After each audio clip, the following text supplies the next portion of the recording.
നമസ്കാരം. ഇത് ഞാനും എൻ്റെ കൂട്ടുകാരൻ്റെ ചേച്ചിയും തമ്മിലുള്ള ലൈംഗിക ബന്ധവും അതിന് ശേഷമുള്ള പ്രണയത്തോടടുത്ത ബന്ധവും അതിനോടനുബന്ധിച്ചുള്ള സംഭവങ്ങളാണ്. സത്യം പറഞ്ഞാൽ ഞാൻ ചിന്തിക്കും, ഞാനെങ്ങനെ ഇങ്ങനെയായി എന്ന്. മനുഷ്യൻ്റെ ജീവിതം എന്ന് പറഞ്ഞാൽ ഒരു മായാജാലമാണ്. ഓരോ സന്തോഷവും ക്ഷണികമാണ്. ചിലപ്പോൾ നീണ്ടു നിൽക്കും, ചിലപ്പോൾ പെട്ടെന്ന് അവസാനിക്കും. നമ്മുടെ ലൈഫിൽ വന്നു പെടുന്ന മിക്ക കാര്യങ്ങളും യാദൃച്ഛികമായിട്ട് സംഭവിക്കുന്നതാണ്. ഇത് എൻ്റെ കൂട്ടുകാരെന്ന് പറഞ്ഞാൽ കുറച്ച് പ്രായം കൂടുതലാണ്. അവൻ LLB കഴിഞ്ഞ്. അപ്പോൾ അവനെ മഹാരാജാസ് കോളേജിൽ ലോ കോളേജിൽ പഠിക്കുമ്പോൾ അവൻ മഹാരാഷ്ട്രയിൽ പഠിച്ചിട്ടാണ് ലോ കോളേജിൽ പിന്നെ ചേർന്നത്. ഞാൻ അവനെ കാണാനൊക്കെ പോകും രാത്രി. അവൻ ചിലപ്പോൾ ഹോസ്റ്റലൊക്കെ നിൽക്കും. അന്ന് ഞങ്ങൾ സുഭാഷ് പാർക്കിലുണ്ട് ഒരു പ്രതിമേൻ്റെ ചുവട്ടിലിങ്ങനെ ഒരു മണ്ഡപം പോലെ ഉണ്ട്. അതിൻ്റെ ചുവട്ടിലൊക്കെ കിടന്നുറങ്ങും നേരം വെളുക്കുകളൊക്കെ. കലാസാഹിത്യ ചർച്ചകളൊക്കെയാണ് ഞങ്ങൾ. ഇത് നല്ലോണം അസലായിട്ട് പഠിക്കണം പയ്യനാണ്. അപ്പോൾ അച്ഛൻ കുറേ മുന്നേ അമ്മ മരിച്ചിട്ട് 2 കൊല്ലമൊക്കെ ആയിട്ടുള്ളൂ. ഇവനൊരു ചേച്ചിയുണ്ട്, അവളും ഡിഗ്രിയൊക്കെ കഴിഞ്ഞതാണ്. സുന്ദരിയാണെന്ന് വെച്ചാൽ സിനിമാ നടി ലുക്കൊന്നുമല്ല, പക്ഷേ എല്ലാം അത്യാവശ്യത്തിനുണ്ട്. നല്ല ഭംഗിയുള്ള മുഖം, തിളങ്ങന കണ്ണ്, ചുണ്ട്, കണ്ണൊക്കെ ഒരു താമര ഇതൾ പോലത്തെ. അങ്ങനെയൊക്കെ കവി വർണ്ണിക്കണ പോലെയൊക്കെ വർണ്ണിക്കാൻ തോന്നും. അത്യാവശ്യം ഹൈറ്റും വെയിറ്റും നല്ല ഷേപ്പ്. ഇവൾക്കൊരു പ്രണയം ഉണ്ടായിരുന്നു. അയാളൊരു അധ്യാപകനാണ്, ഒരേ ജാതി. അങ്ങനെ കല്യാണമൊക്കെ ഏകദേശം അടുത്ത് വന്നപ്പോൾ ഇവളുടെ ജാതകം വരൻ്റെ കൂട്ടർ ആവശ്യപ്പെട്ടു. ആ ജാതകം ഇയാളുടെ ജാതകമായിട്ട് ഒക്കില്ല. അയാൾക്കെന്തോ ദുർമരണം സംഭവിക്കും, ഇവൾക്കെന്തോ ദോഷമുണ്ട്, ഇവൾക്ക് ഭർത്താവ് വാഴില്ല എന്നൊക്കെ ഉള്ളൊരു എന്തൊക്കെയോ സംഭവമാണ്. അതിൽ വീട്ടുകാർ എതിർത്തപ്പോൾ ഇവളുടെ കാമുകൻ ഇവളെ തേച്ച്. പിന്നെ ഇവളൊരു എന്താ പറയുക, ഒന്നിനും പറ്റാത്ത ഒരു വട്ടിൻ്റെ വക്കത്തെത്തി. ചിരിക്കൂല, മിണ്ടൂല, ഭക്ഷണം എപ്പോഴെങ്കിലും കഴിക്കും. പക്ഷെ ആങ്ങളൊക്കെ ഫുഡൊക്കെ ഉണ്ടാക്കി കൊടുക്കും, എല്ലാം ചെയ്തു കൊടുക്കും, തുണികൾ ഇളക്കി കൊടുക്കും, ഒക്കെ ചെയ്യും. പക്ഷേ ഇവള് സ്വയം ഒതുങ്ങിക്കൂടി. അപ്പോൾ ഞാനൊരു ദിവസം ലീവിന് വന്നപ്പോൾ ഒരു കുപ്പി സാധനം ഞാനും ഇവനും കൂടി ഒരു സ്ഥലത്ത് പോയിരുന്ന് അടിക്കുക. ഒരു കുപ്പിയൊന്നും ഞങ്ങൾ കുടിക്കില്ല, പട്ടണത്തോളം അടിക്കാമെന്ന് വിചാരിച്ച് പോയതാണ്. അടിച്ചുകൊണ്ടിരിക്കുമ്പോൾ ഇവൻ എന്നോടൊരു കാര്യം പറഞ്ഞു. നീ എൻ്റെ ആത്മാർത്ഥ സുഹൃത്തല്ലേ, നിന്നെ മാത്രമേ എനിക്ക് വിശ്വാസമുള്ളൂ. എന്ത് ചെയ്തിട്ടായാലും വേണ്ടില്ല, എൻ്റെ പെങ്ങളായി ഈ അവസ്ഥയിൽ നിന്ന് നീ ഒന്ന് റിക്കവറി ചെയ്യണം. എന്ത് ചെയ്തിട്ടെന്ന് പറഞ്ഞാൽ നിങ്ങൾ തമ്മിൽ സെക്ഷൽ റിലേഷൻ വന്നാൽ പോലും എനിക്ക് എതിർപ്പില്ല. നമ്മളൊക്കെ ബ്രോഡായിട്ട് ചിന്തിക്കുന്ന ആൾക്കാരാണ്. എനിക്ക് ആ പഴയ പെങ്ങളെ വേണം.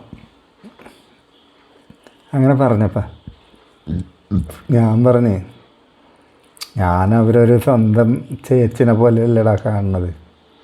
എങ്ങനെ ഇപ്പം അവരോട് ട്രാക്ക് മാറി ഞാൻ ഇടപെടുക? അപ്പോൾ അവൻ എന്നോട് ചോദിച്ചാൽ ആ സ്വന്തം ആങ്ങളെയും പെണ്ണുങ്ങളും കൂടി തമ്മിൽ പരിപാടി എടുത്ത ചരിത്രമുണ്ട് നമ്മുടെ നാട്ടിൽ. അതിലും വലുതല്ലല്ലോ, കൂട്ടുകാരൻ്റെ ചേച്ചിയല്ലേ, അതൊക്കെ ട്രാക്ക് മാറ്റാനൊക്കെ പറ്റും പറയും. നീ മുഴുവൻ സമയം അവളുടെ ഒപ്പം മിങ്കിൾ ചെയ്യാൻ നോക്ക്. അപ്പോൾ ഇവൻ LLB കഴിഞ്ഞ് ഇവൻ അത്യാവശ്യം പ്രാക്ടീസൊക്കെ ഉണ്ട്. രാവിലെ പോവും, ഒരു ഓഫീസിൽ പോവും. കോടതി 11 മണിക്കാണ്, ഓഫീസ് നേരത്തെ തുറക്കും, അവൻ്റെ കക്ഷികൾ വരും. ഞാൻ രാവിലെ ഇവൻ്റെ വീട്ടിൽ പോകും. പിന്നെ ഞാൻ ഇവള് മാത്രമേ ഉള്ളൂ. അപ്പം ഞാൻ സംസാരിച്ച് ഇവരെ കുറച്ചൊക്കെ നോർമൽ സ്റ്റേജിൽ കൊണ്ടുവന്നു, ഒന്ന് ചിരിക്കാനൊക്കെ തുടങ്ങി. അപ്പോൾ ഞാൻ പറഞ്ഞു, നീ ഇങ്ങനെ ഇരിക്കണം എന്താ? അവൻ ചത്തുപോയെന്ന് വിചാരിക്കേ. ഞാൻ അവൻ്റെ കുറേ കുറ്റമൊക്കെ പറഞ്ഞ് ഒരു വെറുപ്പ് അവനോട് ഇവളുടെ ഉള്ളിലുണ്ടാക്കിയ ഇവൾക്കൊരു റിലാക്സേഷൻ കിട്ടും എന്നാണ് ഞാൻ വിചാരിച്ചത്. പക്ഷേ ഇവൾക്ക് സങ്കടം കൂടുക അവനെപ്പറ്റി ആലോചിച്ചാൽ. കാരണം ഇവള് അവനായിട്ടുള്ള ലൈഫ് അത്ര പ്രതീക്ഷിച്ചിരുന്നു. ഞാൻ പറയാൻ വിട്ടുകളാ പറഞ്ഞ് ഞാൻ ബ്രെയിൻ വാഷ് ചെയ്തൊരു 70% ഞാനിവളെ നോർമലാക്കി കൊണ്ടത്. അങ്ങനെ ഒരു ദിവസം ഞാൻ പറഞ്ഞു, എന്നും കാണാൻ ചെല്ലും. ഞാൻ ഭയങ്കര സ്നേഹമൊക്കെ കാണിച്ച് എനിക്ക് നിന്നെ ഭയങ്കര ഇഷ്ടമാണ്, കാണാണ്ടിരിക്കാൻ പറ്റില്ല എന്നൊക്കെ ഞാൻ അവളോട് പറഞ്ഞു.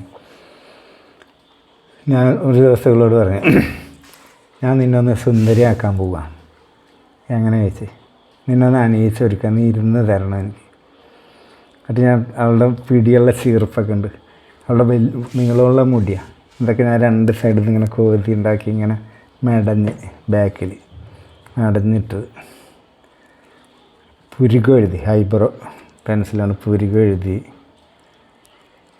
പൗഡർ ഇടിച്ച്, പിന്നെ ഇവിടെ ഒരു ബ്യൂട്ടി സ്പോട്ട് തൊട്ട്, പിന്നെ അവൾക്കൊരു പൊട്ട് തൊടാൻ ഞാൻ ചെന്നപ്പോൾ അവൾ പൊട്ട് തൊട്ടുണ്ടാവാറ്. ഞാൻ ചോദിച്ചു നിൻ്റെ ആരെങ്കിലും ചത്തിട്ടുണ്ടോ ചോദിച്ചു. കുറേയൊക്കെ നിൻ്റെ ഡ്രാമയാണ് പറഞ്ഞു. ഞാൻ അവളെ ദേഷ്യം പിടിപ്പിക്കാം, അടങ്ങി അവിടെ ഇരിക്കാതെ പൊട്ട് കുത്തി. അതിൽ ഞാൻ നെറ്റിമേലൊരു ചുംബനം കൊടുത്ത് ഇവളൊന്ന് റിലാക്സ് ആക്കാൻ വേണ്ടിയിട്ടാണ്. അപ്പോൾ ഈ ഇവളോട് ഞാൻ പ്രേമം പോലെയാണ് എൻ്റെ ഇടപെടൽ. അതിൽ ഇവൾ പറഞ്ഞ് നീ ഇവിടെ ഇരിക്കാറ്, ഞാൻ ഇപ്പോൾ വരാറ്. അങ്ങനെ ഇവൾ നേരെ ഇവളുടെ റൂമിൽ പോയി. ഒരു 5 മിനിറ്റ് കഴിഞ്ഞപ്പോൾ അവളൊരു കടലാസ് എനിക്ക് കൊണ്ടുവന്നു. ഇതൊന്ന് വായിക്കാൻ പറയും. ഞാൻ വായിച്ചപ്പോൾ എന്താണ്, നിനക്ക് നല്ലൊരു ഫ്യൂച്ചറുണ്ട്, നീ എന്നെ പ്രണയിക്കാൻ തുടങ്ങുകയാണ്, നിൻ്റെ ഫ്യൂച്ചർ നഷ്ടപ്പെടില്ല, നീ മറ്റൊരു വിവാഹം കഴിച്ച് സുഖമായിട്ട് ജീവിക്കും, അങ്ങനത്തെയൊക്കെ ഉറപ്പെനിക്ക് തരാമെങ്കിൽ ഞാൻ നിൻ്റെ നല്ല സുഹൃത്താകാൻ പറഞ്ഞു. അപ്പം ഞാൻ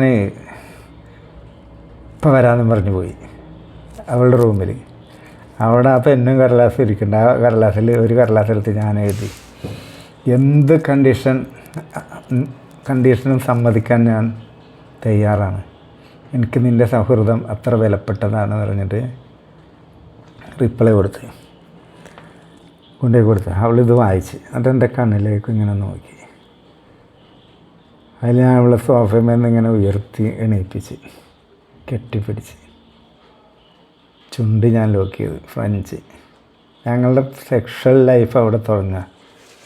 ഞാൻ ചുണ്ട് കുറേ നേരം ഇതാക്കി കഴിഞ്ഞപ്പോൾ അവൾ തിരിച്ചെന്നെ ഇങ്ങോട്ട് ലിപ്സ് ലോക്ക് ചെയ്യാൻ തുടങ്ങി.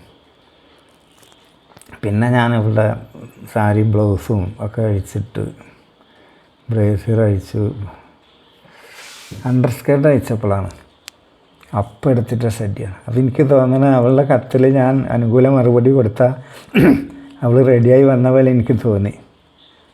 ഏതായാലും ഞാൻ അതൂരി സോഫയിൽ ഇരുത്തി ഞാൻ നിലത്തിരുന്ന് കുറേ നേരം ടങ്ക് കൊണ്ട് ഒക്കെ ചെയ്ത് കൊടുത്ത്, പിന്നെ ഞാൻ അവളെ എടുത്താണ് കൊണ്ടുപോയത് ബെഡ്റൂമിൽ അസനായിട്ട് ചെയ്ത്. എന്നിട്ട് ഞാനും അവളും കൂടി നേക്കഡായിട്ട് കുറച്ച് നേരം കിടന്നു. പിന്നെ ഇവൾക്ക് ഭയമായി. അവൾ എന്നോട് പറഞ്ഞു, നീ ഇത് ആവർത്തിക്കാൻ പാടില്ല, എനിക്കിങ്ങനെ ദോഷമുണ്ട്, എന്നെ ഇങ്ങനെ ബന്ധപ്പെട്ടാൽ നിനക്കെന്തെങ്കിലും അപകടം വരും, അങ്ങനെ ദോഷമുള്ള ജാതകമാണ് എൻ്റെ എന്നൊക്കെ പറഞ്ഞ് ഇവള് ഇതാകുക. ഞാനപ്പം പറഞ്ഞ വാക്ക് ഇപ്പോൾ പ്രേക്ഷകരോട് പറയുന്നില്ല. ഞാൻ പറഞ്ഞു, മരിക്കാൻ എപ്പോഴായാലും മരിക്കും, നിന്നെ പരിപാടി എടുത്തെന്ന് കരുതി എൻ്റെ തലവരെ മാറാനൊന്നും പോകണില്ല, എനിക്കൊട്ട് വിശ്വാസമില്ല, നിനക്കെന്നെ പറ്റില്ലെങ്കിൽ അത് പറയും, അല്ലാണ്ട് ഈ ജാതകം തേങ്ങാക്കൊലയെന്നും പറഞ്ഞ് എന്നെ അവോയ്ഡ് ചെയ്യാൻ പാടില്ല. അല്ല അവളെന്നെ കെട്ടിപ്പിടിച്ച് കരയൊക്കെ ചെയ്ത്, അതല്ലടോ, അല്ലടാ എനിക്ക് നിന്നോട് അത്ര സ്നേഹമെന്നൊക്കെ പറഞ്ഞു. പിന്നെ ഞാൻ പോയി 2-3 മാസമൊക്കെ കഴിഞ്ഞപ്പോൾ ഒരു ലെറ്ററൊക്കെ അയക്കും. അപ്പോൾ ഈ ആങ്ങളെ എനിക്ക് കത്തയക്കും. അവൻ പറഞ്ഞ് എടാ കുറേയൊക്കെ മാറ്റമുണ്ടെന്ന്, ഒരുപാട് ഇമ്പ്രൂവ്മെൻ്റ് ഉണ്ട്.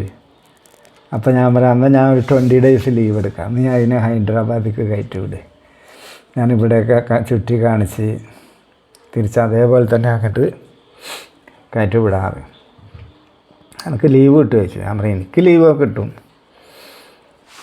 അങ്ങനെ അവൾ ഹൈദരാബാദിലെത്തി. അന്ന് തന്നെ ഞാൻ തിരിച്ച് പോകാനുള്ള ടിക്കറ്റ് അവൾക്ക് റിസർവ് ചെയ്ത്. അന്നൊക്കെ ഓൺലൈനല്ല, നമ്മൾ പോയിട്ട് ഫോമൊക്കെ നിറച്ച് കൊടുക്കണം. അങ്ങനെ ഞാൻ ഇവിടെ ഹൈദരാബാദിൻ്റെ പരിസരത്തുള്ള സകല ഗ്രാമങ്ങളും രാവിലെ ഞങ്ങൾ ബസ്സിന് പോകും. ഏതെങ്കിലും ബസ്സിലൊക്കെ കയറി പോയിട്ട് ചുറ്റിയടിച്ച് രാത്രി അവളെ യാത്ര. അതേപോലെ ഗോൾക്കണ്ട പാലസ്, അന്നിപ്പോൾ എവിടെ വേറെ ഏതൊക്കെ പാർക്കൊക്കെ ഉണ്ട്. പിന്നെ എവിടെയാണ് പോയത്? ബിർള മന്ദിർ അന്ന് ഉണ്ടോ ഓർമ്മയില്ല. ഏതായാലും രാമോജി ഫിലിം സിറ്റി ഒന്നും ഓർമ്മയില്ല. അല്ല, അന്നില്ല, രാമോജി അന്ന് ഉണ്ടായിട്ടില്ല. പിന്നെ ചാർമിനാർ, പിന്നെ നെഹ്റുവിൻ്റെ പേരിലുള്ളൊരു സൂ ഉണ്ട്. ഞങ്ങൾ കൂടുതലും ഔട്ടർ സിറ്റിയാണ്, ഹൈദരാബാദിന് പുറത്താണ് പോകുക. അപ്പോൾ ഇവളാണെങ്കിൽ ആദ്യമായിട്ട് തീവണ്ടി കയറി കേരളത്തിന് പുറത്ത്, എറണാകുളം ജില്ല വിട്ട് തന്നെ പുറത്ത് വന്നേക്കുക.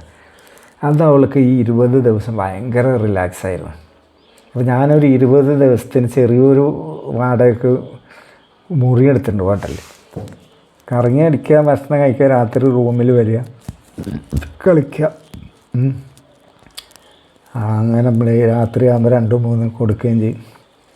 അങ്ങനെ പോരണ ദിവസമായി. അപ്പം എൻ്റെ മനസ്സിലൊരു ഡൗട്ട്, ഞാനും ഇവിടെ പ്രണയിച്ച് തുടങ്ങിയാണ്.